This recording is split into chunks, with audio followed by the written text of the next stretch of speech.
this is Piney Prepper Bill. Today I want to talk about building a cheap outdoor cat house for the winter. It's really windy. I don't know if this is going to work. And an easy outdoor bird water fountain, what do you call it, for the birds and for other animals. Last year we had a nasty drought, and the animals, there's stray cats all over here, and they come over, and the birds, they would drink out of the bird bath.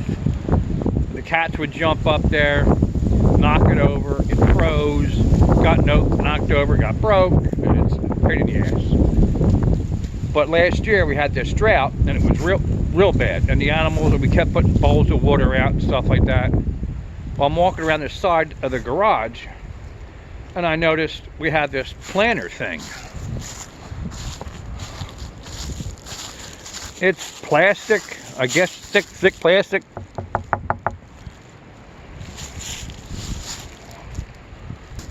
So I put it in the yard, and the blink camera was catching it, and the birds were taking a bath in it. It's easy to clean. The cats come by, the chickens, they all drink out of the bottom part, which a regular bird bath, there is no bottom. I can flip it over, I can pour a little bit of water on it, hose it out, it doesn't fall over. And when I was cutting the grass with a ride mower, you know, the bird bath, you pick up the top part, you got to move it somewhere, pick up the pedestal. This, I can just kick it, roll it out of the way, put it back. But the blink, you know, caught all kind of animals. Raccoons were drinking out of it, birds. A cat will drink out of the bottom and then jump up top and drink, and you know. So that works out great. And all the stray cats, the neighbor feeds some cats, she has cats. There are strays over there, they're all over here. But one black furry cat keeps coming over here.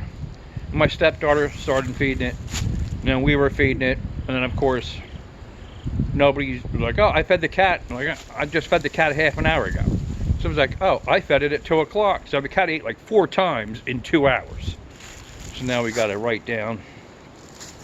But we were worried about the winter. Last night got really cold, and we were worried about the cat. So I was looking at quick videos, and somebody I used to watch, there's a bunch of stray cats on his front porch, and he built cat houses. I couldn't think of who the hell it was. I still don't. Anyway, I was looking at quick videos and stuff, and somebody was talking about, you know, cat houses, but I found real quick, it was late last night, and I found a black tote, cut a little hole in it on the end, filled it. We didn't have any straw. The straw we got wet. It's all over the place. Got some straw from a neighbor. You don't want to use hay, because hay absorbs moisture, and that's not good. So we got some straw, stuck it in that thing, in the black tote. I think the cat went in it. I'm not sure.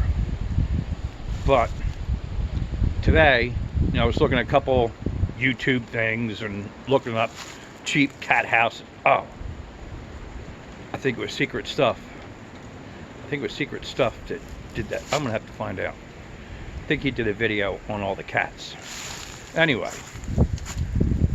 I went out in the garage and found an igloo cooler. And this guy, he was making cat houses and made a perfect circle, and he had a hole saw, you know, that goes on a drill. I'm like, all right, well, I don't have one that big. They're like 50 bucks. I'm not driving an hour spending 50 bucks for a hole saw I'm never going to use. So everybody, for some reason, says 6 inches. I found a candle out in the garage in my room, and the lid 6 inches. So I put it on the cooler, I traced it, and drilled a hole, and then used, look, all the blades I had from my jigsaw were short. They wouldn't go all the way through. And I'm going through, and I found one that worked. So I made a hole, cut it.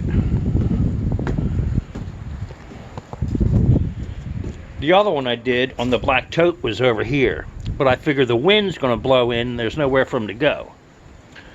So I cut it over here, and it's 6 inches. To me, seemed a little big, but I want to get one of those pool noodles and slice it and then put it around here so it's got like a nice edge, and it'll bring it in a little bit smaller, I think. See, I just took the cooler, cleaned it out, traced the lid, cut the hole, filed all the edges down so it wasn't, you know, sharp or anything, and put the straw in that, and I'll see if the cat goes in that. It's out here on the back porch, not sure where to put, but the cat's up here all the time. We feed the cat up here, but right now it's so windy, the wind's whipping everywhere.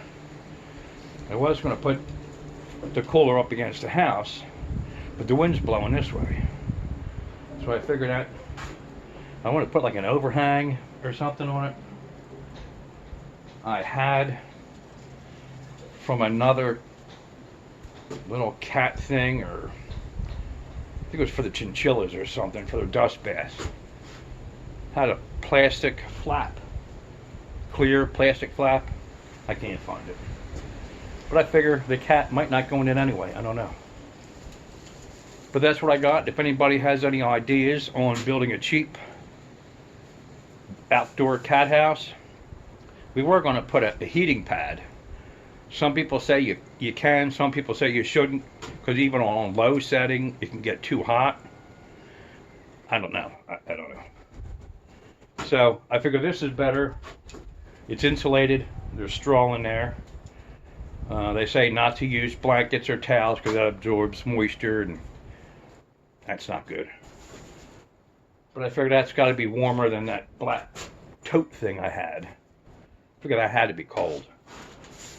And I figured that's got to be better than wherever the cat's been sleeping. I don't know.